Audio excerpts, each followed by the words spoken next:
Ladies and gentlemen, welcome back to Crime and Entertainment. I have here today. I'm sure this is going to be one of the most interesting guests we've ever had. He's had quite a story. I talked with him on the phone a couple months ago. We finally were able to facilitate this interview.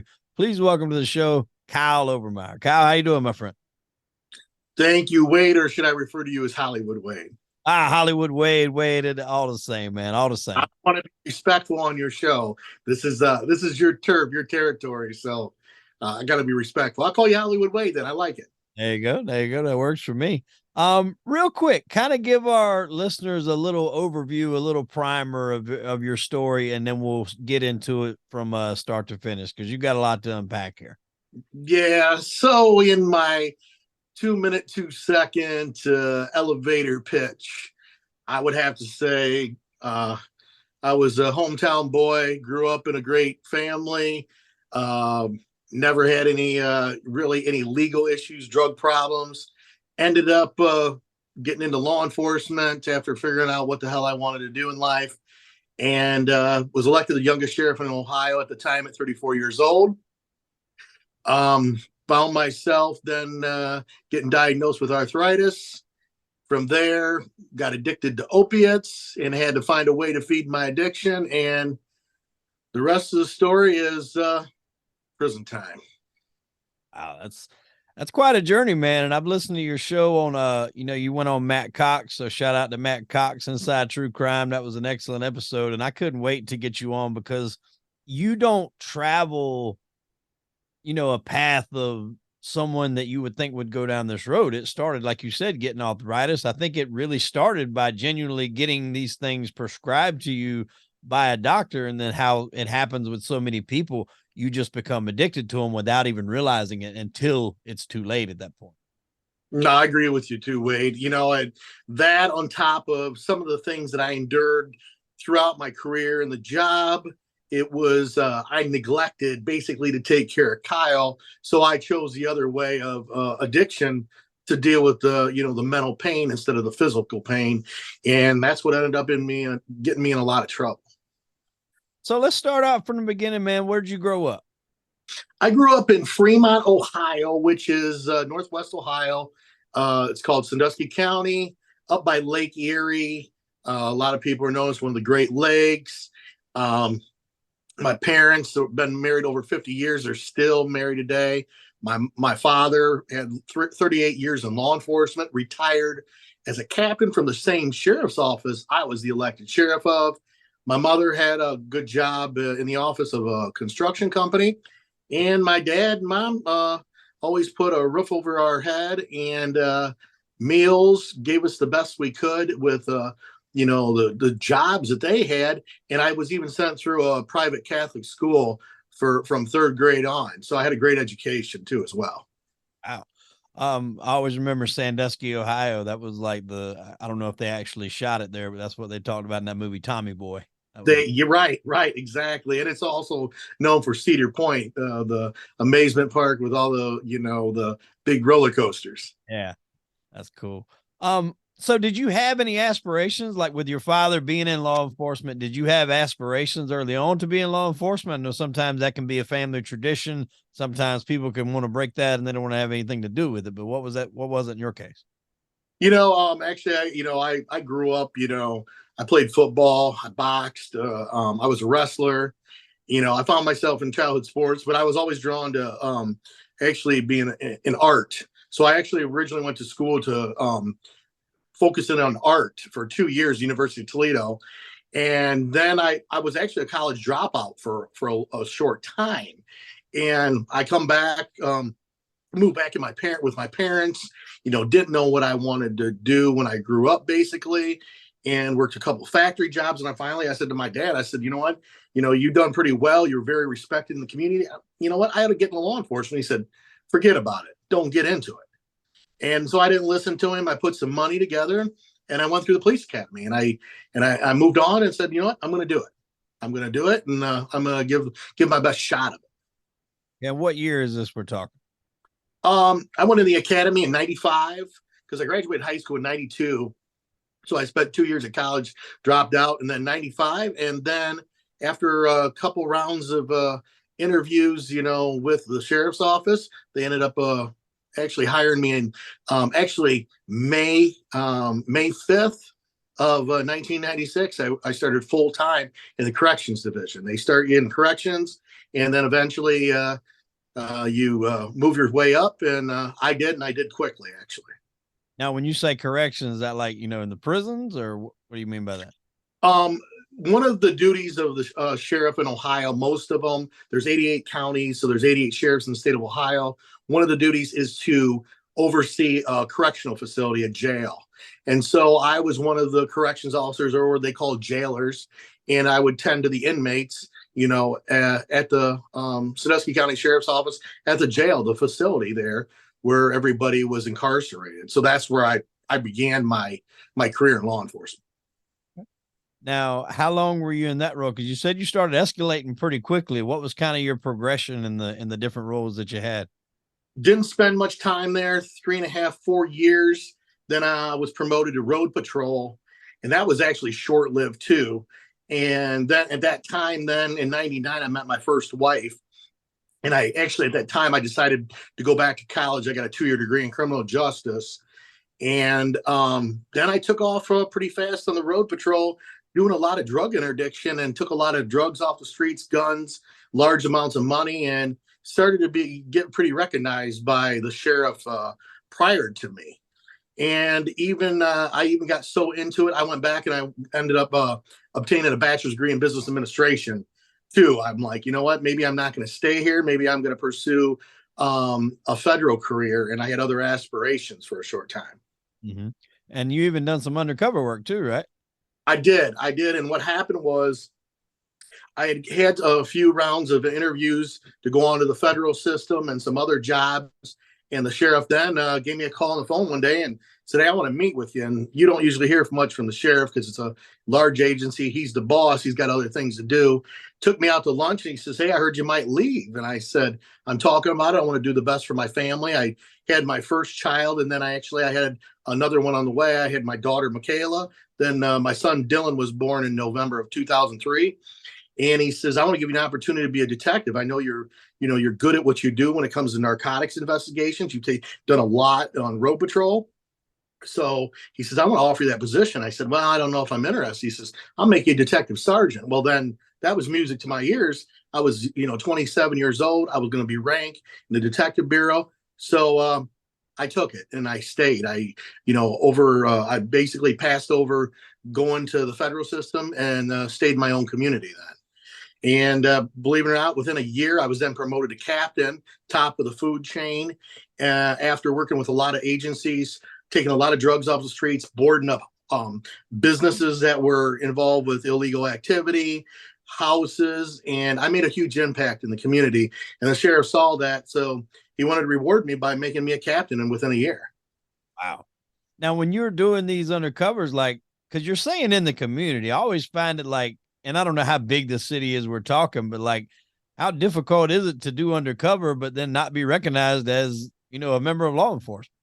Well, what happened was one of the first things that I ever did in undercover, there was a theft ring. There was a large scale of Kubotas, tractors, lawn mowers, some of large scale high end items were being stolen. And it just so happened I ended up bumping into one of the individuals involved, and I flipped him, as they call on the street. You flipped him and he turned informant. So also the people that were running this organization were actually wealthier people that actually had it as a side gig. And the guys that were hooked on drugs and stuff, they recruited them to basically pay them peanuts to go out and steal for them and bring it back. So that informant then in turn took me, which was outside of the county that actually I resided in, and they introduced me to the ringleader. And then I started stealing stuff with them too. You would actually go out and steal stuff with it. I did. Kubotas, if it was log splitters, high end things. And then eventually they wrapped it up and I was arrested and actually taken to the jail. And, it made it all good and booked and everything. Now, let me ask you this. When y'all are doing this, like, or is anybody getting a heads up? Like, because You know, if you go into the wrong place, say somebody stayed overnight or something to worry about the stuff, they come out blasted. You know, does anybody have a heads up that you're going to be hit? Well, no. And what happened was after it was kind of getting close to being over, they go and notify the people and kind of let them know what was going on. They were happy and they didn't want to say anything because they wanted to see these guys off the streets. Mm-hmm. So no, I go out, do it with them at night. I fit the role. And at that time, actually, my name was Bert. That's what I went by, the name Bert was my name to go out and steal. So Bert was my name. We've had a few undercover cops on the show before, and they all tell the same story. Like those that were, you know, very good at what they did, they had people believing, you know, that they were in that life committed 100%, even so much as the fact when they were identifying themselves as a police officer, be it in court or wherever, the guys just didn't believe it. Like they was like, "You're not a cop. There's no way." How was his reaction when he found out that you were an actual cop? Yeah, when I went, I can remember when I went the day that everything was coming to a head at court. I walked in, the ringleader was sitting there, and he kind of looked very surprising. And he's like, "Uh-oh." And I'm like, "Bert?" I said, "Nope." Captain Kyle Overmyer at the time. And of course, then they want to fold, they want to plead and get it over with because they know you got a cop in the mix of it all. You got them dead to right, and it's over with. It's a done deal. The final nail in the coffin. So that was my first undercover, spree, which was really fun. And then from there, I continued to start the narcotics thing was always my love and my gift of, for some way, really infiltrating everybody. And again, I ended up getting involved with somebody that actually we flipped, and actually he chose me. He thought I would fit the role the best. And I went out and purchased up to 17 kilos of cocaine at a time from a large scale operation, which then ended up not only seizing, millions of dollars, but taking millions of dollars of drugs off the streets. Ended up, from state to state. We indicted and ended up finding people guilty and sending them away for a long time. And that was my next big undercover. But other than that, in between, I was out there making, 2-3 ounce cocaine, crack buys, meth buys, ecstasy. But I did some large scale things. Any like close calls in any of that? Almost get found out, almost get made or fingered as a cop or? No, it was interesting because I had the gift of gab, Wade, and the gift of gab. I could sell the program. Of course, I can remember getting patted down. I can remember, being in houses where there was kids that would bother me, and they're weighing dope out in front of the kids, and you bite your tongue because you don't want to, that's wrong, but you also got to roll with everything and go.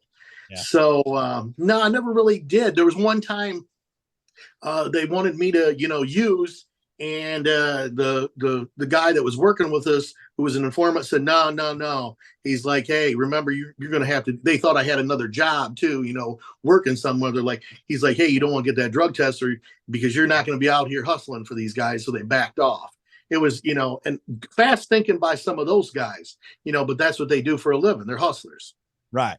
Yeah, that seems to be the consensus with people. That's, we've talked with guys that's infiltrated motorcycle gangs and everything else. And that seems to be the consensus of they have to have a way to not only talk themselves out of situations, but make it believable. I mean, you can't just say, no, man, I don't do drugs. It's not that simple. You got to come up with a better story and a believable story for them. Right. Right. You got to beat them at their own game. Exactly. 100%. So, I mean, things are rolling good. Everything's falling in line for you. You seem to be riding high, cloud 9, man. Can't tell you shit at this point, huh? No, everything is good to go. The sheriff's loving what I'm doing at that time. And, he comes to me at a certain time and he says, someday you ought to look at becoming the sheriff and taking over for me someday. But I got a long time, he was only a little over 60 years old. And so he starts to get me involved with the political world and groom me and introduce me to the right people. And all of a sudden, in 2008, I'm 34 years old. He dies. He dies, and I'm 34 years old. So the Republican Central Committee came to me at that time. It was Republican, Democrats. I was a Republican in that county. And they had known that his wishes were for me to become the sheriff when he left. But 34 is very young. It's a very young age to, run a whole county, and be the sheriff of a county, an elected position, because you have to run for reelection every 4 years. You're a politician. You're a politician. And so they came to me. I spoke with my wife at that time, who was my wife at that time, my first wife, and I went for it. But I had competition, which was a 30-year veteran that had been there and was actually second in charge. Ultimately, I beat him in the special appointment, and I took over in 2008 as the sheriff of Sandusky County. And was that a record for youngest sheriff in that area? At that time, youngest sheriff in Ohio, and I'm still the youngest sheriff in county history. Wow. So, man, I don't know what your mindset was like, but I mean, it's hard not to really be feeling yourself at this point in time of all this stuff kind of falling in your favor. It was. You didn't want to see somebody pass away to become the sheriff, right? Yeah. But you embrace what is given to you in life. You know that, Wade. Oh, yeah. And so I took the ball like a football, and I was running to the end zone, Well, and this too, you've been putting in the work. So it's not like this opportunity just fell in your lap and you wasn't out here putting in the legwork. I mean, you were in the streets, you were doing buys, you were making busts. I mean, you done everything the right way. It just happened to come at a time when, you were just the prime candidate to go in there. And especially if you beat that other guy, and if he's second in command, then you would think the logical, process would be for him to just bump up, just like they do in, the mob and the mob. Right. The boss goes down, the underboss steps up. Everybody bumps up a notch, but you have those young, hungry guys that come up, and sometimes they just take the reins themselves. And that's what happened with me. And as you'll find out today, I'm still hungry, but I'm not only hungry, but I'm thirsty now, Wade. Yeah. So you get sheriff. I mean, what's next on your plate after that? I know you had some more, I'd say tragedies happen. Yeah. Kind of walk us through after you get sheriff. Things are going good, though. I mean, I'm recognized for a lot of things. I started my own jail garden that the inmates actually took care of. So it was not only rehabilitation. I was saving a ton of money for the community during tough times. I even went on where I had them raising their own chickens, and we utilized everything from the garden, the chickens, back in the jail to feed themselves. So I was getting a lot of recognition, national attention for those things. Awards. Now, was this due to budget cuts? Yeah. Okay. So I figured out how to save money, and what else? All the things I even did. I only did business with local business people. I cut out people from out of state, which everybody was going for that kind of stuff then. I was just trying to be a smart businessman. Government's business is what it is. Right. So I figured out how to cut corners, rehabilitate people, and then as time went on, I found myself involved with a fatal shooting. Myself and the SWAT team, we had an individual that had a gun, didn't want to come out of the house, threatened his family. And so it was my decision to go in and disarm that man. And like I always did, I didn't only want to be the sheriff, but I would never send my deputies in to a place that I wouldn't go in. So I went in with them. And I went in with the SWAT team. They were in front of me.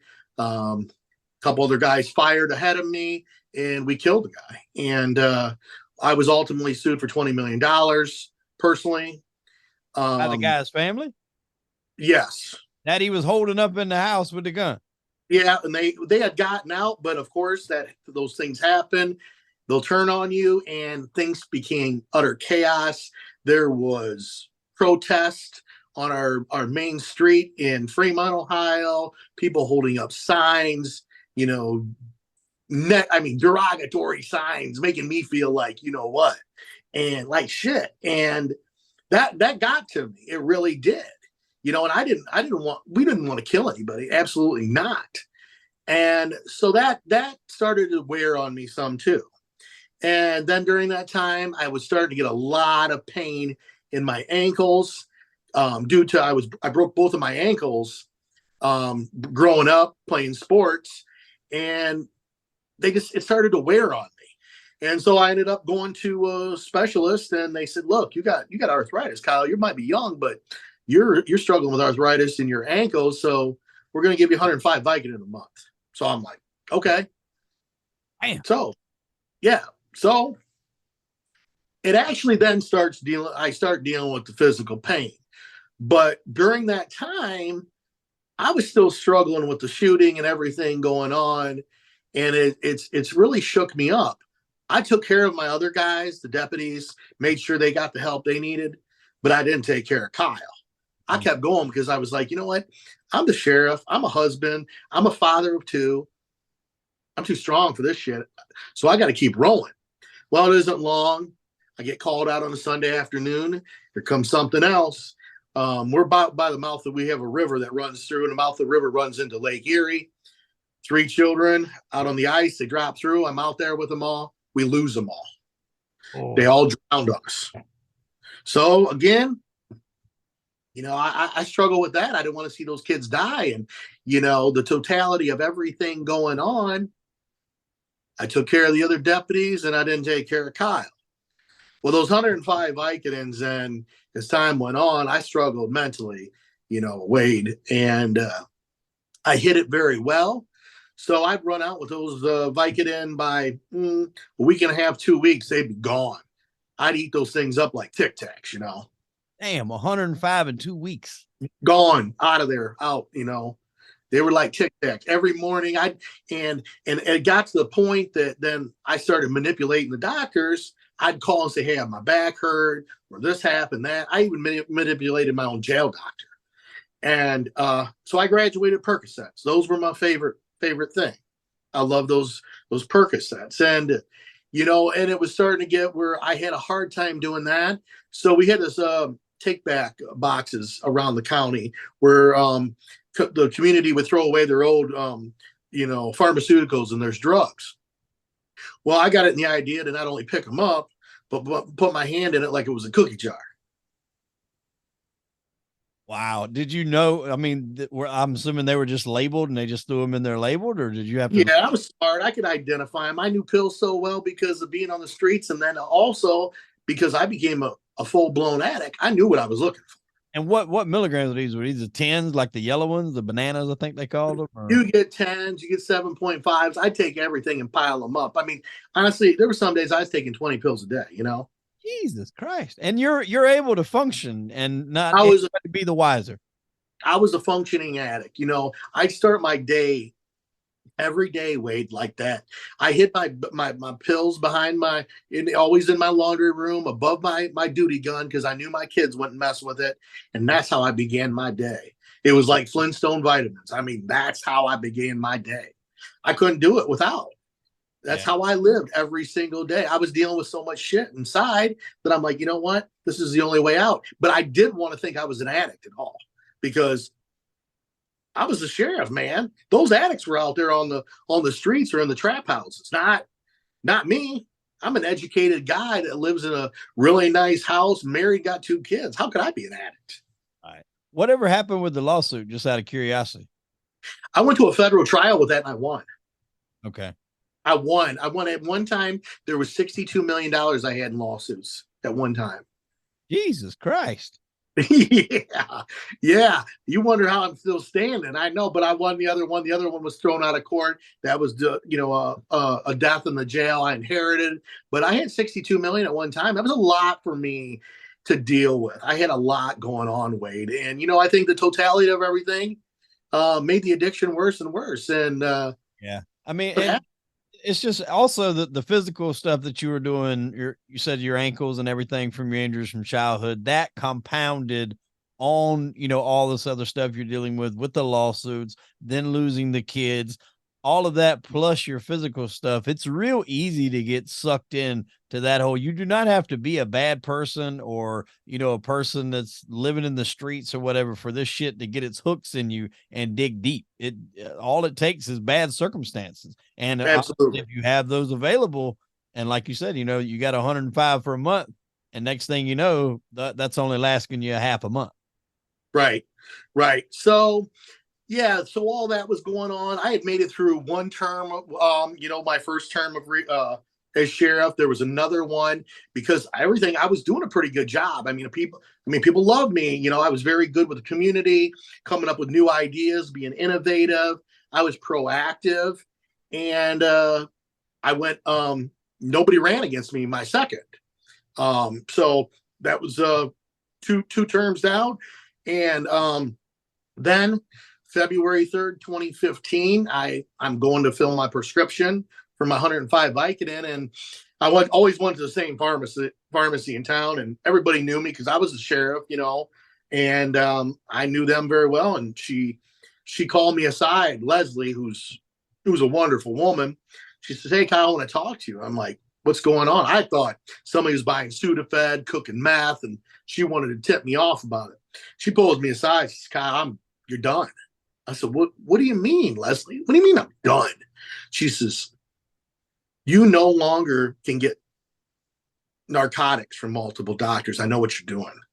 So I'm calling every doctor and letting them know. And I was like, holy shit, I'm done. I was scared. My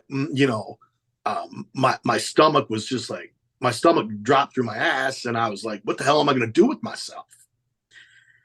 So she called all the doctors. I went home that day and I flushed my last Vicodin down the toilet, and I began to detox myself, Wade. How bad was that? Because horrible, horrible. I struggled through it, through and through, but I couldn't let my wife then know, or my kids or anybody. I didn't want nobody to know about it because I was ashamed.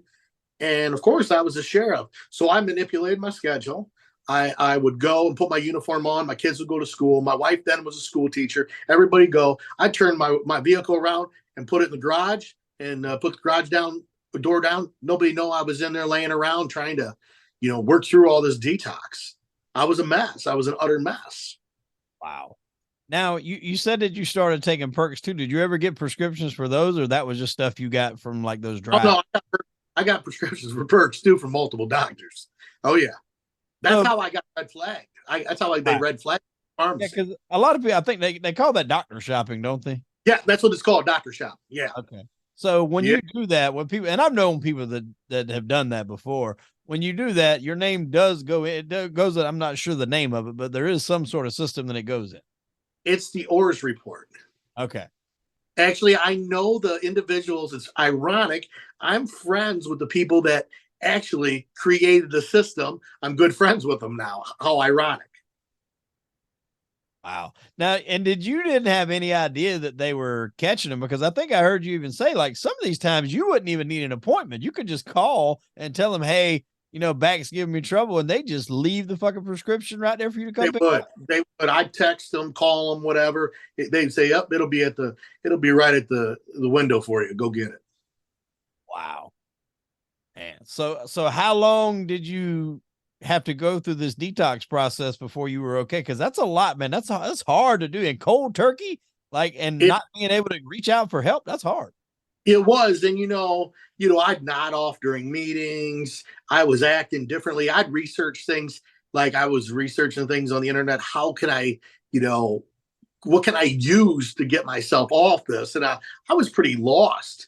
Physically I got off those damn things, Wade, but mentally I was still messed up. I was still addicted. I needed treatment. I really did. But I made it through it. I went, and then here comes the next election, and they tried to pull all kinds of stop sticks out of me before this whole thing erupted. One of the things was porn stars. The big headlines was sheriff of the county follows porn stars and rappers on Twitter, and I had them following me back, and it was like, what's the big deal? And of course, my wife lost her shit over it. She's like, what is wrong with you? That makes you look like, you're some dirty old man.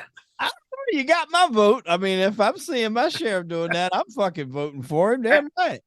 And it was, they were like, man, there were so many people come up to me and say, man, I like you, man. I watch porn all the time. You're cool. And I was like, you know what? They're human beings too. They're just trying to do their thing.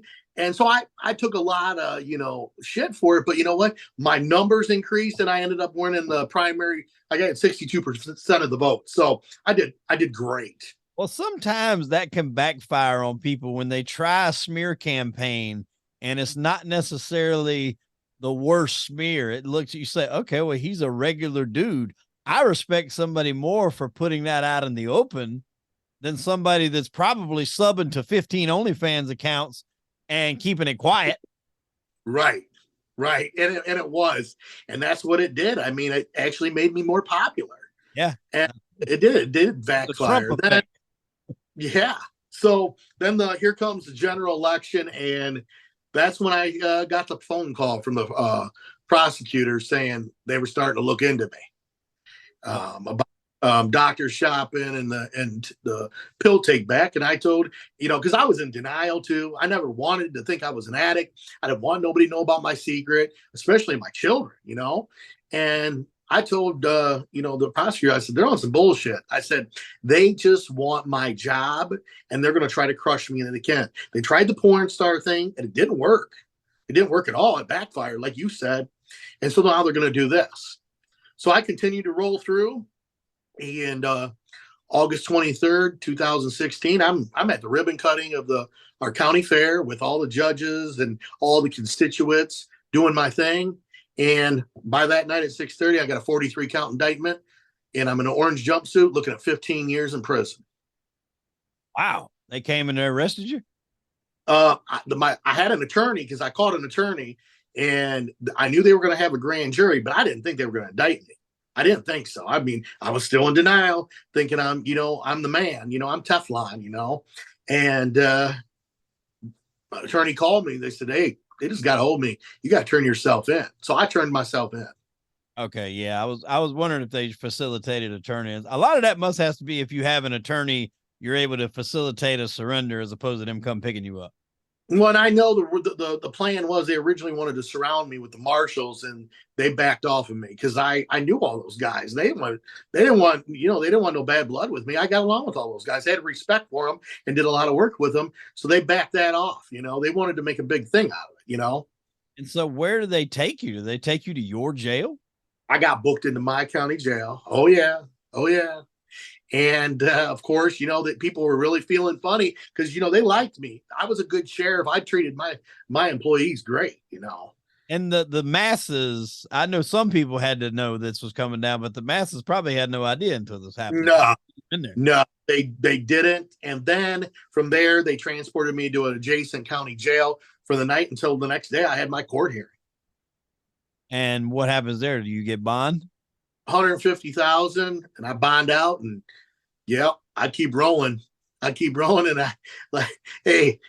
rolling because I don't want nobody to know my ego's as big as the world and I'm going to keep running for sheriff. So I kept going. Every day I went hardcore. So you come out, you got, your $150,000 bond. That's not terrible. It was, I had to come up with 15K. Yeah. And so I popped out doing parades, debates. I did amazing in debates. I'm a hell of a speaker. And I kicked some ass and I probably even kicked ass more because I was in such denial and I wanted to win and I didn't want anybody to know that I was an addict. What are your charges exactly? What's that? What are your charges exactly? Like, what are they? They were like, I had the doctor shopping, theft of pills. They even threw there was a theft in office from an account that said I shouldn't have been spending the dollars for certain things while I was in there, which that was one of the things I pled to, and I paid it all back to them, and which I wasn't really in favor of all of it, but it was part of the deal, Yeah. Well, did they know you were taking some of those pills on the little thing where the people were bringing it back? Did they know you were taking them, or how would they prove it? About it, yeah, and they never had any true proof until you'll hear about what I did, okay. How I admit. And no, during that time, it was interesting. I was out just full go, running for sheriff, bound and determined I was going to win and nobody'd find out about my secret. And I wanted them to, of course, have egg on their face. Well, as time went on, they wanted me pretty bad. And my son's birthday was coming up and he wanted a crossbow. And I went out and bought him a crossbow. And one of the things was, that's a dangerous weapon. So I get a phone call from my attorney saying, "Hey, did you buy a crossbow?" I said, "Yeah, I bought a crossbow." He's like, "What the hell are you doing that for?" I says, "Because my son wanted one for his birthday. I don't even have the thing." I go, "It's over at his grandfather's." He says, "Well, you're going to be getting paperwork. They're going to have a hearing. They want to revoke your bond." So I'll never forget November 3rd. My son's birthday's coming November 7th. I go to take him to drop him off school. He's like, "Look, Dad, am I going to see you after school?" I said, "Dylan, I got this. Don't worry." Like I thought I had everything else. And I dropped him off, and they revoked my bond, $250,000, no 10%, no way of getting out. Wow. Yeah, I'm assuming that's part of the paperwork when you got released. Can't do this, that, or the other. Can't be in possession of weapons or something. But if you're the sheriff, how the hell are they not? I mean, how can you not be around weapons? Nope, they took away. I had to turn in all my uniforms, my duty weapon, everything. And Okay, all right. I was certified in ARs, everything. I didn't, one of the things I did before, even during that time before, I was on the SWAT team. I graduated from the FBI SWAT Academy. So, and I'm very well trained when it comes to firearms. So you're still the sheriff. Like you've not been displaced out of office. I'm still the sheriff, and I'm sitting in jail. You're still the sheriff sitting in jail. Get out. You can't even have guns or weapons. And then you buy the crossbow for your son, and they put you right back in there. Jesus, They and do. So I'm locked down. I'm done. So that's when I decide I need to start talking about it. They send me to another county jail where I bumped into somebody right away. I knew, I mean, I knew a lot of people. Wade, I'm one of these guys that get around all the time. I'm always networking and getting connected. And I knew somebody didn't give me no trouble. Everybody, they thought it was kind of cool. Honestly, they're like, "Oh, look, the sheriff's in here. I know you. You arrested my buddy, And I ended up kicking it with him, making ramen noodles, And see, that speaks to your character. I think the person you are, because had you been an asshole on those streets, you'd have had a very different road to travel once you got in those prisons. But because, I mean, yeah, you're the law, they're the criminal, but there's still an element of respect there. They're still a human being, and you treated them as such. So in which case, whenever you got behind those walls, it wasn't a hard road for you. No, I was always pretty fair on the streets, and I grew up with a lot of those guys. So I always, and my dad always said, "Look, always remember one thing: treat others the way you want to be treated, and you're going to be all right." And I've always lived by that advice. And it served well in these situations. So you're in there, you can't get out at all. No, I'm done. So I started talking about my addiction. I went to my first AA meeting while I was in there. Started talking to my parents about things and saying, "Look, I've been hooked. I'm still struggling. Here's what's going on." My parents were very supportive, especially my mother. My mother was my ride or die. Things were bumpy with my wife then, and we'll get into that even more. So, and my kids, I really don't tell. They're too young to understand. And so I started writing letters and apologizing, and I ended up doing a plea deal. I plead to 12 counts, and I go back December 13th. They send me back for my hearing. Hopefully that I was going to get treatment. December 13th, 2016. I go back, and the judge is like, "What do you got to say for yourself?" I admitted I was an addict. I needed treatment help. She says, "I'm going to give you the best treatment in the state of Ohio. You're going to prison for 4 years." Wow. And I thought, "Oh my God." Did any part of you think of like taking it to trial and fighting? Because at the end, they got you on the doctor shopping, I guess. You can't really get around that. But as far as taking the pills and other shit, that's a lot of circumstantial evidence. And I mean, it was. And you're exactly right, Wade. You know all about that stuff. So from your history and your past, yeah, I think it's like rolling the dice in Vegas. It is. And I would have really had to warm up those dice to roll them. You know what I mean? So like if you didn't take the plea and you didn't know what they were going to give you, right? Did you know it was going to be 4 years, or you just agreed to a plea for a lesser sentence? Lesser sentence. I didn't think I was going to do that time. Because what was the sentence that you could have gotten had you taken to trial and lost? 15. Yeah. Yeah. 15. So that's 11 more. I couldn't do that stuff, you know? Yeah, that's the carrot that they dangle in front Oh, of all these people, because when people say, "Oh, I got a 98% conviction rate and all that," no, you don't. That's not what that is. That is people taking plea deals for exactly what you just explained. You're facing all these charges for 11 years, 15 years, but if you plea, we'll do 4 or 5, maybe good behavior. You get out a little bit before then. Who's not going to take that? right. So I didn't gamble. I went and I took it like a man, you know? Yeah. Wow. I took it straight like a man. And then from that point, I get and make my first phone call to my wife and my kids. And after I get sentenced, and she says, "Oh, by the way, I didn't know you had a girlfriend." I says, "What are you talking about?" Well, they had turned around taking my jail phone calls because I had a side piece, a girlfriend, and they play it out in the media. That's how everybody finds out. Oh, they're playing in the fucking media. They do. They took those jail phone recordings of me talking to my girlfriend then and put it all the way out there and put me on blast. It's not enough. You're in jail for 4 years. They got to do one worse and drag your family through the mud and everything else. Well, they didn't want to only bury me, but they wanted to run over me and bury me, you know? And they did. They really did. But I didn't let it break me. Now, was this someone you had before you got arrested, or someone that you met? Okay. This had been going on. Yeah, this had been going on. And yeah, absolutely. And so it was nothing new. It had been going on. And, you know, it was one of those things. I made a mistake in my life, you know? I should have been a real man and, addressed it with my wife then, but I didn't. I was an addict. I was a manipulator, a liar, pretty much a con man, because that disease was running me, it really was. Well, and it's too, like, you hate to compound an already very bad situation. Hey, I might be going to jail. By the way, I've been seeing somebody on the slide. That's, how much can one person take at a certain time? You know what I'm saying?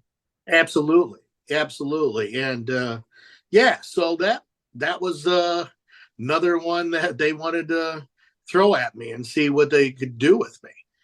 And then from there, my first 30 days were in solitary confinement. I was in the hole at first.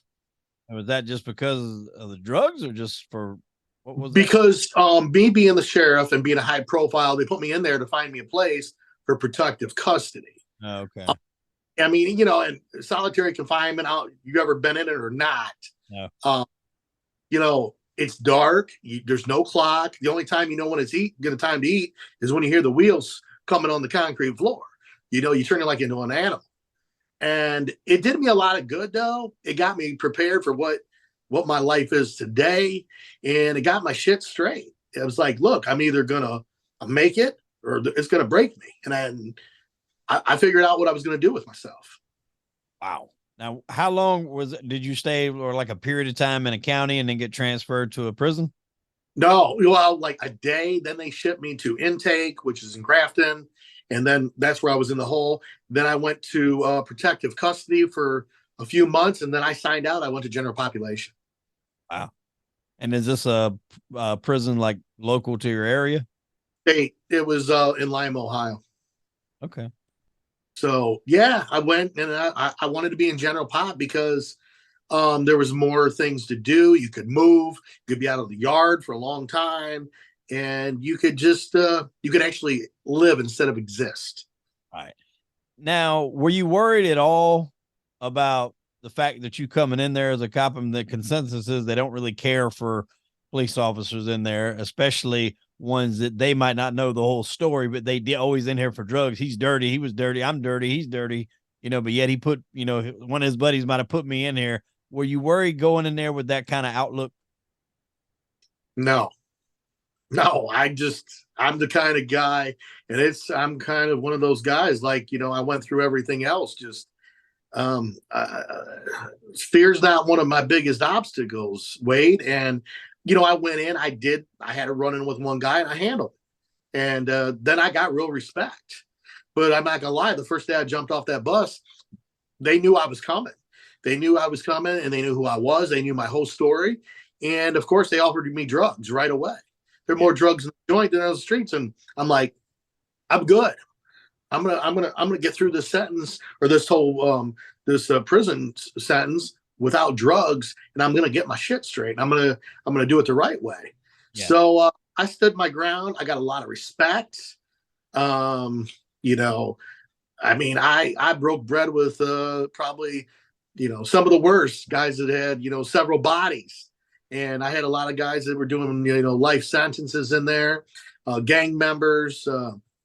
I had a gang member who I worked out with. He had done federal time, and he was a Muslim. So I wanted to know about his religion. I was doing, I read the Quran and did Ramadan and fasted for 30 days. I had a roommate who was a gang member in there. On my first Father's Day, he gave me tattoos of my kids' names on my arms in remembrance of Father's Day for my kids. I mean, I became an inmate, you know. And I mean, I was 6'9", 183, and that's who I became. The Kyle Overmyer thing was gone for 4 years. Well, you got to adapt when you go into situations like that. You have to adapt to your environment, wherever that may be.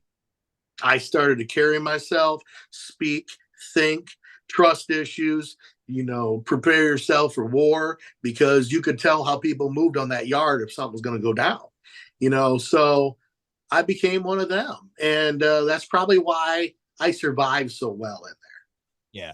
And I think you have to. And I think also probably you being, even though you were in law enforcement, being undercover and having to rub shoulders and elbows with a lot of these guys, you've got more of an inside track on how these guys think, how they move, how a little bit more of their thought process. So you can almost kind of look at it in the sense that maybe it just helped the time go, but this is like a long undercover stint I'm doing here. It was, and it's interesting. You know, I'm an educated guy, you know, college aspect, but I'm more street smart than anything. Right. And that's in situations like that, that's where the street smart is going to really kick in and help you. Yeah. And I could relate to those guys, you know, how people spoke, everything from music. And, you know, it was interesting. I was kind of at home in there. I'm not going to lie. Wow.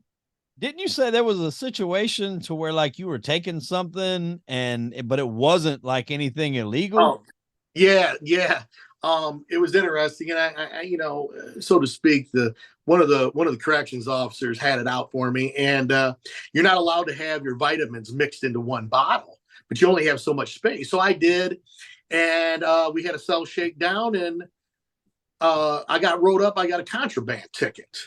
So I go to call home, and you know, it was a bunch of shit because it was just vitamins, and they're trying to act like I'm back into the pill game again. I call home and my kids are all upset saying, "Dad, so you're using it again?" I said, "What are you talking about?" Well, headlines are sheriff gets caught with pills in cell. Wow. So they were sending stuff out, diming me out about stuff that wasn't even true and putting it all over the newspaper. And then my kids are thinking I'm hooked again.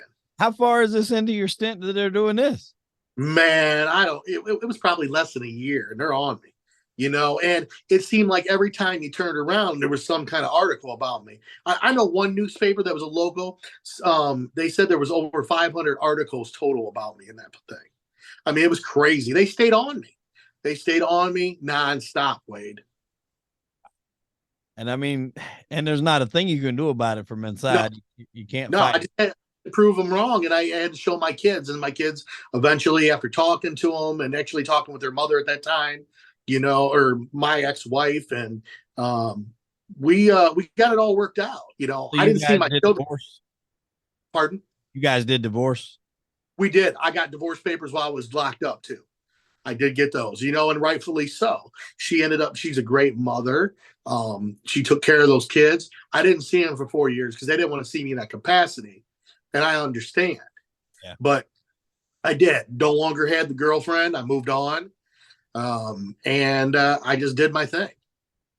In prison, did you ever have any thought process of going back and getting back on or mixed in with the pills or anything like that? Or were you able to just focus on, you know what, I'm going to fucking come out the other side of this? I did. I never did. I never had any ideas or thoughts saying, you know what, I want to get high again.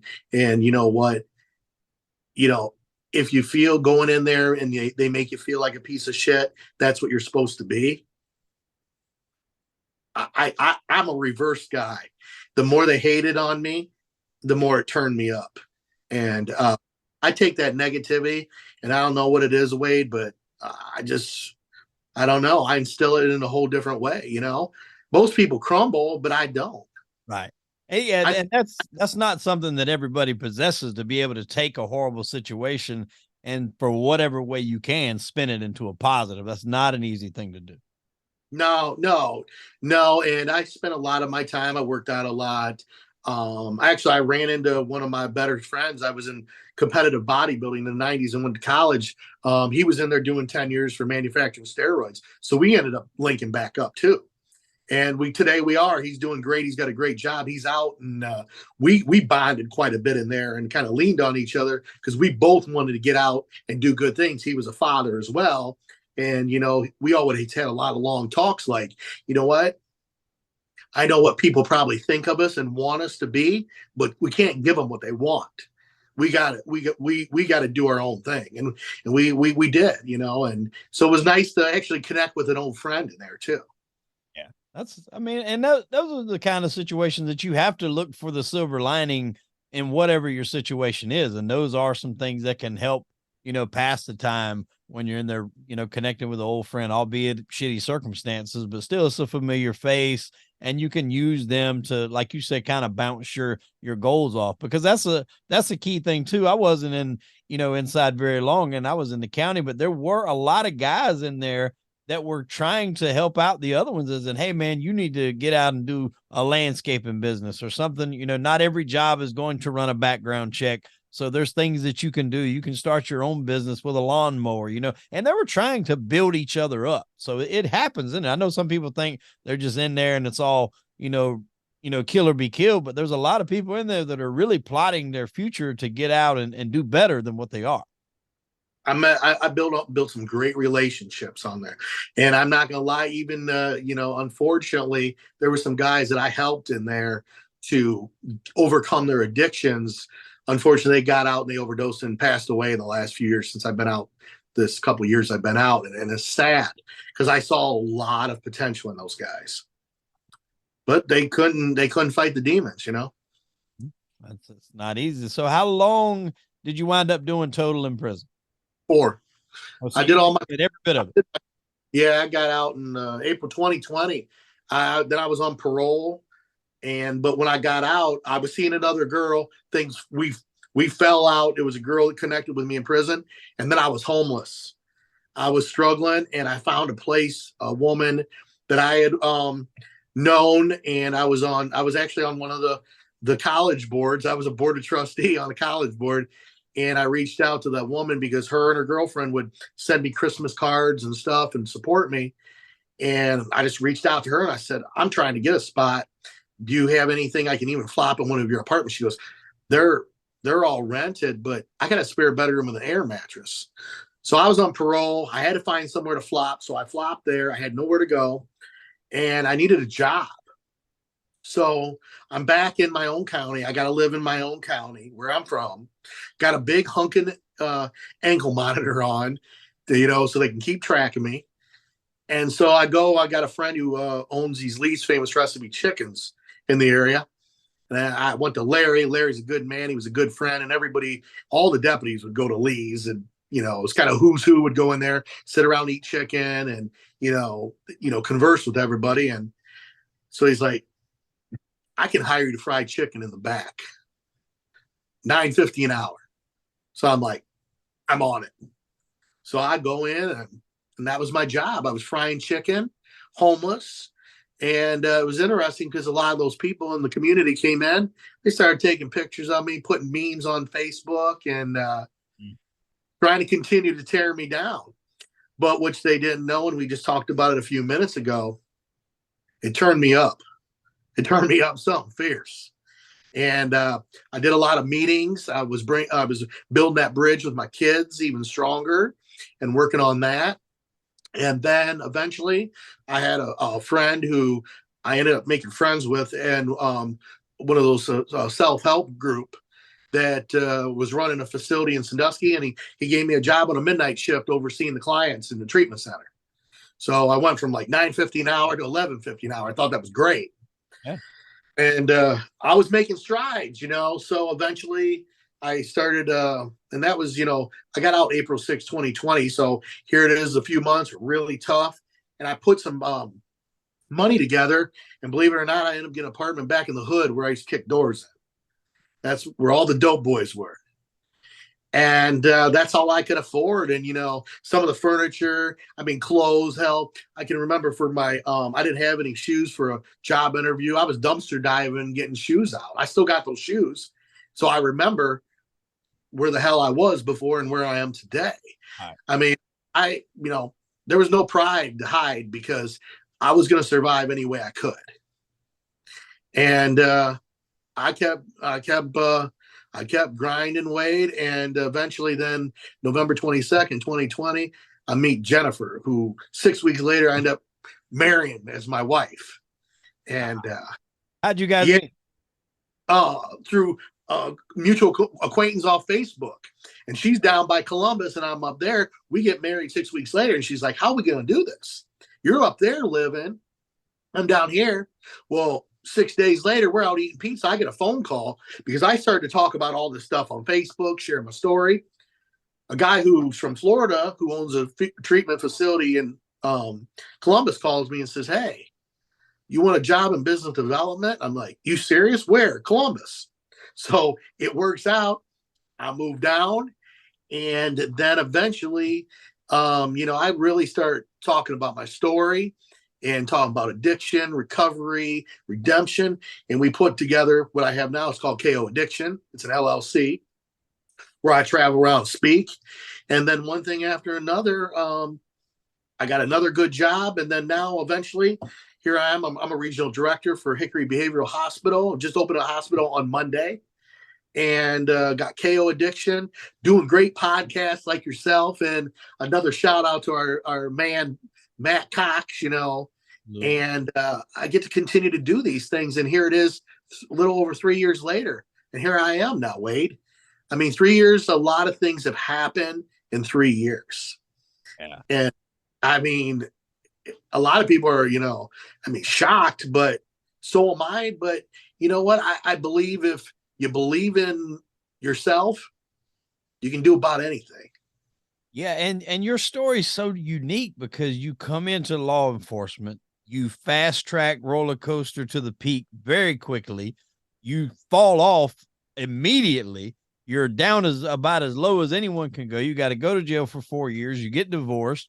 You're not, your relationship with your kids isn't probably what you want it to be. Understandably, they don't want to see you in that capacity. You get out, you're frying chicken in the restaurant where people are coming in, taking pictures of you. And like you said, dumpster diving for shoes for job interviews. And now you're a regional director and you just opened up a hospital. That is the epitome of falling to the bottom and building yourself back up. And that's a lot of what we love to platform on this show. I've had guys on here that made living, running drugs and smuggling in drugs. That was all they did all their life. And then, they go to jail and they come out and they try to teach these kids that obviously now it's even harder now. Back in those days, it was a little easier. Now it's almost impossible, but they try to teach them that it's not the right way. Even some of these guys that were in the mob, they preach that, hey, this is what we did back then, but it's not the way to go. I wound up being in jail. I missed most of my kids' lives because I was incarcerated. Every story has this message, and yours is, man, I don't know if I've ever heard a story quite like this with the ups and downs and the build up, building yourself back up like this. It's truly amazing. Well, thanks, Wade. And it ain't over yet. I'll be having a book out by the end of the year too. That's what I was going to say. This is a book up and down. Yeah, I got a book coming out. I still do therapy. I go to therapy twice a month to keep Kyle Overmyer in check. I got to keep him in check. Right. If not, I don't want to release the beast again, and, but it'll be in February, I'll be clean 9 years. And, I'm grateful. Jennifer married me when I was dead broke. I had $0 to my name. I had 6 garbage bags of clothes that were, hand-me-downs from here and there and out of the dumpster. And I'm blessed to have her, her stepkids, and my kids are in my life. And I'm a grandfather now, and everybody gets along. I get along with my ex-wife today, believe it or not. And a lot of people say it's because I don't only talk it, but I walk it. Right. And it's, I'm not on no bullshit. And that can come across. You don't have to listen, or at least to me it does. You don't have to listen to you talk very long to realize that you are one of those guys. There's not a lot of fluff there to it. It is what it is. And there is no fluff. I mean, unfortunately, we've talked about Jordan Belfort. I'm the Jordan Belfort of actually law enforcement. I mean, yeah. I hate to say it. I mean, I was a wild man. The drugs, the infidelity. There's just so many of those moments that you wouldn't be proud of, but you got to talk about, because there's other people that have gone through it, but they just don't have the kahunas to talk about it. And you know what? Me talking about it, I think helps people. No, absolutely. And I think it probably helps you too. There is something, cathartic about being able to tell your story. And not only is getting your story out there. So I think it helps you internally, but you, like you said, you might be helping someone else that's going through, maybe not the exact same thing, but something similar circumstances. And to hear them, or to have them hear your story of how you build it back up, that's going to give somebody hope. If that guy can do it, he was a disgraced sheriff. I was just a regular dude. I should be able to build myself back up.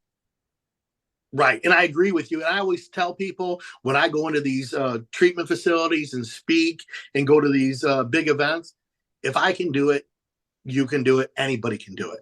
And see, so how is the media painting you now? Because are they still having a grudge against you? No, they flip the script. It's such a turnaround. I work with the judicial system now, because I've been on both sides. A law enforcement. I work with the Columbus Police, Franklin County Sheriff's Office. I have a lot of law enforcement conferences now reaching out to me to speak. Of course, a lot of mental health, addiction, and a lot of people have embraced me. And there's also been guys that dogged me out that wanted to jump back on the ship with me, but guess what? There ain't no room on the ship.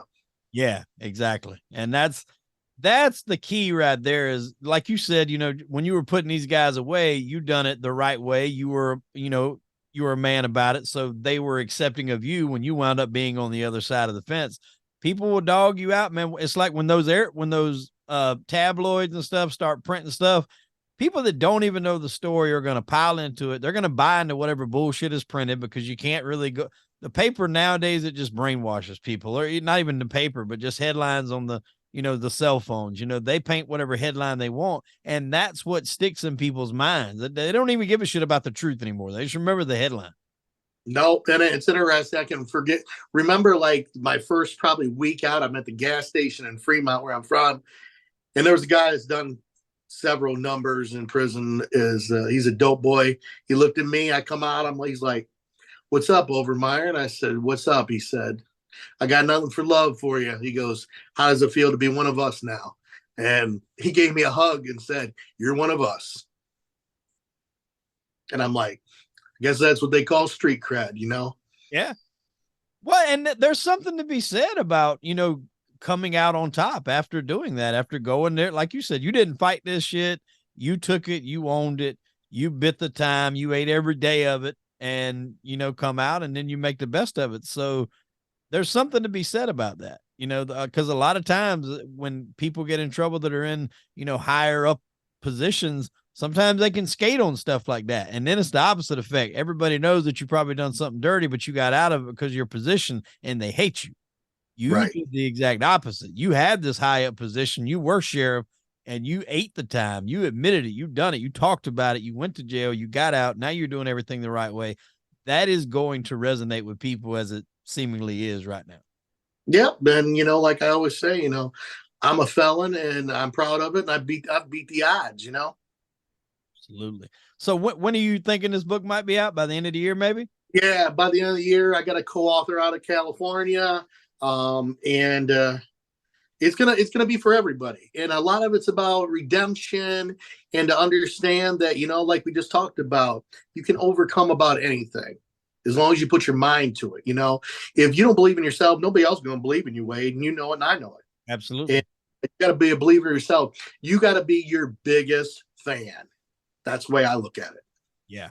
And especially if you wind up in prison like that, a lot of times, even though you might have support on the outside, that's only going to go so far. Inside of those walls, you have to depend on yourself to mentally keep you strong and sharp and keep you focused on your goal.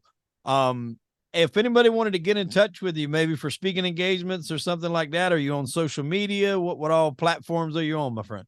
Yes, I'm on everything. Facebook on Kyle Overmyer. I got a motivational speaking, but Facebook, my email is kovermeyer6@gmail.com. And I give my real number out too. And I always answer it, 419-455-0793. As you know, Wade, we text back and forth. Absolutely. So I'm a personable guy, and I think it's important to stay humble too, because you never know what tomorrow is going to bring. And I always say I don't keep it 100, I keep it 110.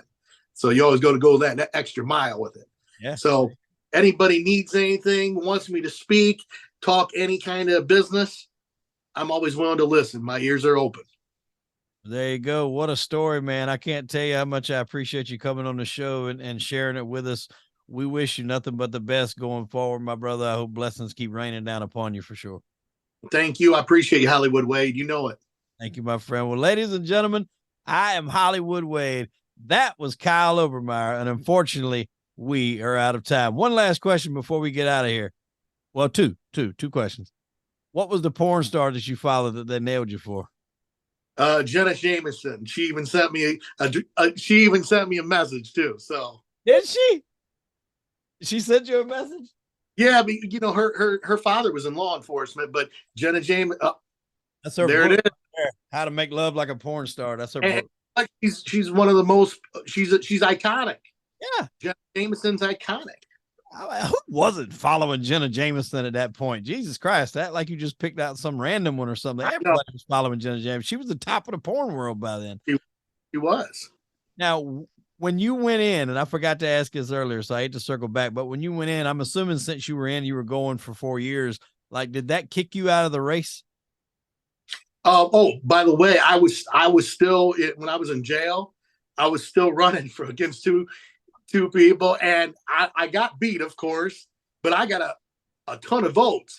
I still get people message me saying, when you were sitting in jail out waiting on your sentencing, I voted for you. I swear, if you could run again, I'd vote for you, man. If you're in my county, because they don't make people like that can overcome this. It's interesting because I got people that have been coming to me asking me if I want to get back in the political realm. There you go. I mean, you've got that it factor, that swagger, that bravado, and not only that, you have experience, and the experience is what really going to kick. It doesn't matter if you're mentoring kids or speaking to adults or whatever. If you've been through the shit, if you've got it out of the mud, people are going to know that, and they're going to respect that a whole lot more than somebody that's had a silver spoon in their mouth and Brooks Brothers, loafers on their feet their whole damn life and ain't had to struggle for shit. They're not going to respect nobody like that because they don't know. They don't get it. They don't understand it. They're going to respect somebody like you that got it out of the mud. Well, and I'm actually dancing around with the idea, because if you think about it, Wade, I got no more bones in my closet, if you know what I mean. Exactly. There's nothing they can pry out on you. You're open. Come at me. I don't care. Let us know if you decide to do that, man. We'll try. We'll do whatever we can to help your campaign for sure. Appreciate it, Hollywood Wade. Let's stay in touch. I appreciate it. And you got a great show here. Thank you. Thank you, my brother. Well, ladies and gentlemen, I'm Hollywood Wade. That was Kyle Overmyer. And unfortunately, we are out of time. Tune in next week for an all new episode of Crime and Entertainment. Kyle, we appreciate it, my friend. Thank you, sir.